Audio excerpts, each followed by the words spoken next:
Is it recording? Okay. Hey, Professor Wayne, this is Tabitha Sharkey. I am here with London Shannon, and my other colleague is off camera and he wished to remain anonymous. So it'll be all three of us talking on Module 5's discussion board. So, okay, so the big thing that we were talking about, the word on the street, is community education, and we're trying to figure out what the biggest needs or issues in the community are right now. And we were actually just kind of talking about this, and one of the things we were talking about was a community medicine program. And my anonymous colleague he had a point on this, so I'm gonna let him go for it. I think a lot of the problem with, or the disconnect between the medical field and the community is that as EMS, we show up and either take them to the hospital or we do not. And that is 99% of the time left up to the decisions of the patient or their family member. And I think a proper proactive community like medical program that kind of fills that gap between go to the hospital or don't, like go to the ER or don't, or go to the ER on your own or call your primary care provider or something. Like if we had paramedics or EMS as a whole in the community who could go to scenes, visit patients, and maybe had a doctor like on call on telehealth where we could speak to directly in front of the patient to address some of their concerns for these patients that may not necessarily need 911 ER emergency care, but do need to be put in contact with a medical provider to get their needs taken care of. And I think that's the biggest disconnect between what we provide and what the hospital provides. Yeah, I think, I know, one of the companies I worked for before I came here they had just started a community medicine program, and they were using it mostly to help reduce frequent flyers.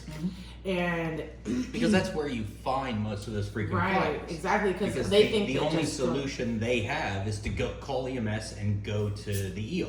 Right? Because we don't take people to the clinic. Yeah.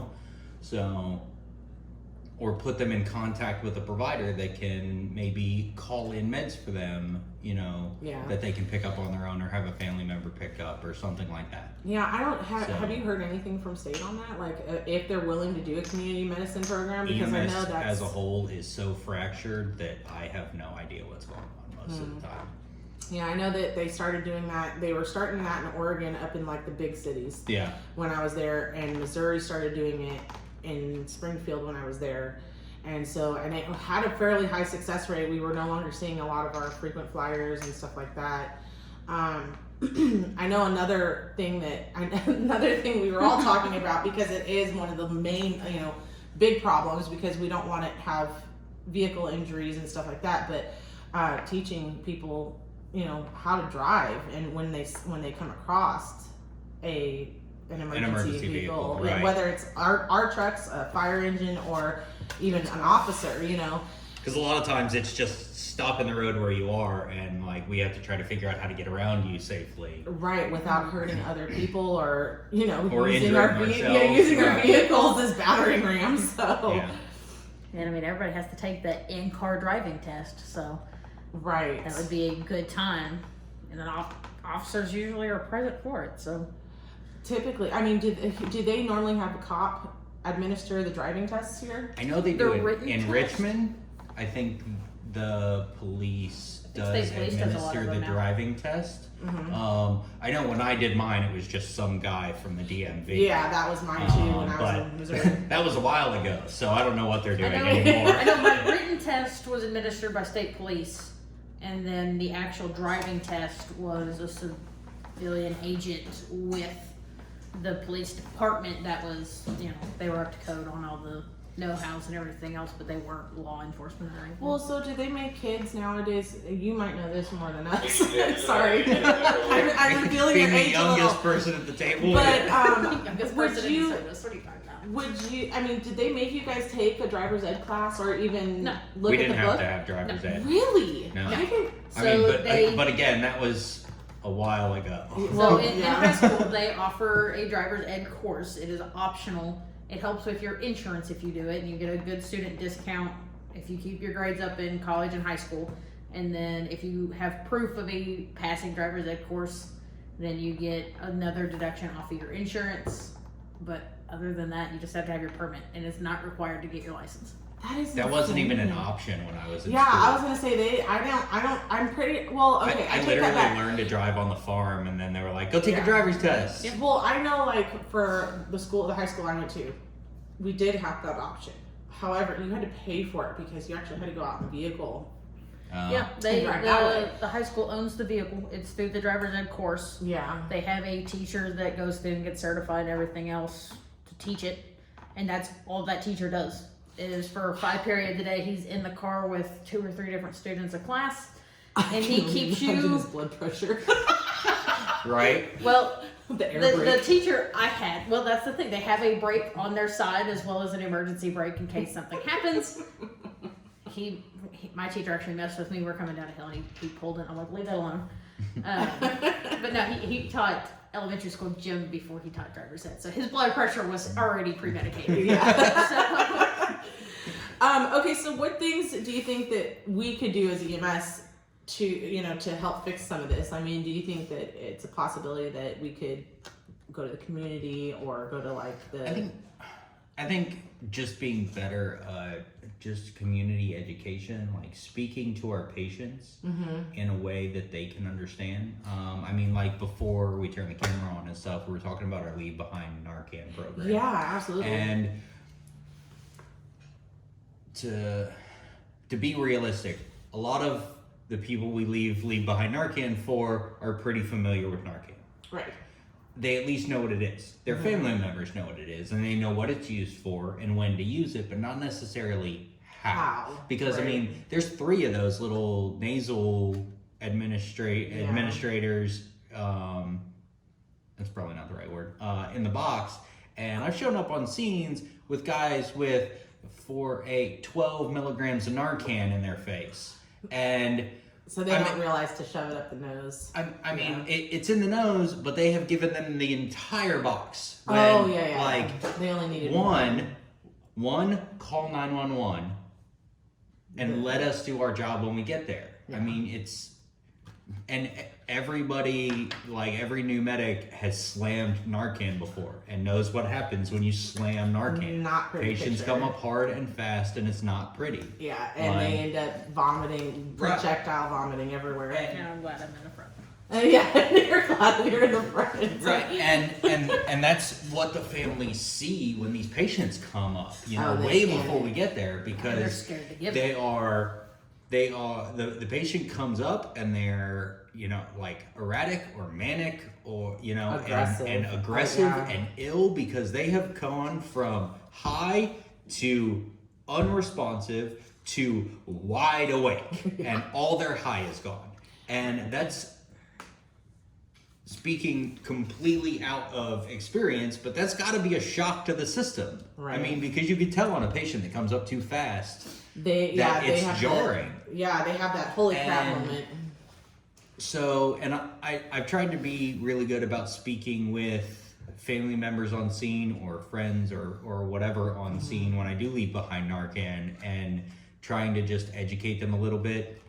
We give 1, then we call 911, and because it takes time to take effect. This is not an immediate thing. Especially the not route with they that go route, on. right? I mean, we can give it IV and it works pretty quick Yeah. on pretty low doses, but 4 milligrams in the nostril can take a while. Yeah. So and they don't see an immediate effect, so they're like, oh, it must not be working, we must need more. And that's not true, but they don't know that. Yeah. So I try to at least educate them on how it's administered and how it works, and that it does take time and it will work. You just You need just to give it have to time. give it time, and while you're giving it time, we're on our way. Yeah. So if the patient needs any additional assistance beyond that, Which we're especially there when it gets to that point. Yeah, especially with like our chronic abusers, that it really does cause issues, you know, and you know, for those that are chronically using, they tend to end up with other problems after the Narcan administration, like seizures, and Right. sometimes, you know, it does worse. So yeah, I totally get that. I was like, my thought, like literally just because of doing this, like what if we did like educational videos on YouTube, and then we put it like on our website, advertise, Or that we have community on the back of that card we give with our Leave Behind Narcan. Yeah.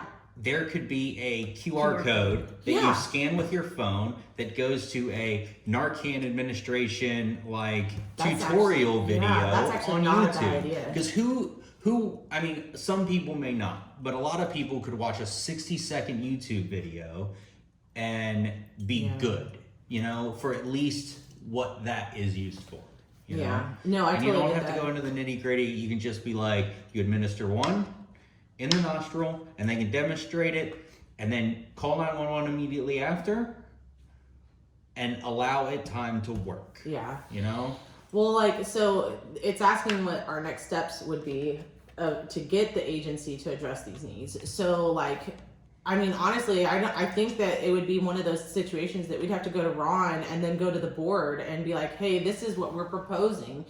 One, for our community, especially like in Madison County, and who knows, it might spark something in everyone else and be like, hey, that's actually not a bad idea. Madison County does It spark a wouldn't lot be of too protocols hard for to the just, counties. I mean, you could order a stack of business cards for cheap with a QR code on it. Absolutely. That just says Narcan how to and a QR code. Yeah, and it And doesn't just even hand necessarily it out just with it. Yeah, it doesn't necessarily have to just be Narcan though. It Could could fit be them like all. safe driving practices around emergency vehicles, or you know, it could be Yeah. you know, an unresponsive individual, you know, like How to contact 911. yeah, exactly. I mean, that's one of the biggest issues is yes, we getting always the report. yeah, we preach all the time about calling 911, but sometimes people don't understand 911.